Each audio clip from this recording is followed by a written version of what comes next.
Hi guys, in this video we're going to run through how to log into Companies House, what information you need and how you might change your directors, shareholders and a whole host of other things. So let's go straight onto the website. So the best place to start is if you Google Companies House login, then it's that first one there, ewf.companieshouse.gov.uk. And then it's just a case of, if you've not registered before, register. So you'll need your email address, and then you confirm your password. It's very simple to use. These accounts aren't specific to a particular company. The main thing you need in order to file on behalf of a company is the company number and Companies House authentication code.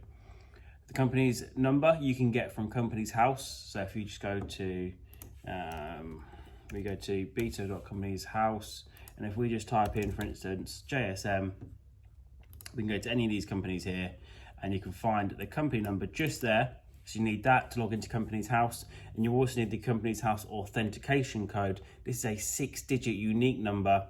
And this is basically the security code, the password, the PIN, because if not, everyone could just file and add directors to companies left, right and center. So you need this. If you don't already have this, ask your accountant. And if you don't have this at all, you've lost it, you can just do a Google Companies House authentication code, and you'll be able to see here that you can request a code to be sent to your home address or your registered office, and you can just register and you can just do this online. So request your code now. Once you've signed in, you're able to request the code, and then you get a reminder sent to your house so you can update Companies House with any information you need to add. This might be directors, filing dormant accounts, updating the confirmation statement. All of these things you can do online at Companies House. So if you are looking to keep costs low, this is something that you can do that your accountant isn't providing you with, and as a result, your accounting fees will be lower. As always, guys, if this video has been useful, please do hit the subscribe button so you get notified as soon as we put another video out there. Thank you very much for watching. Bye.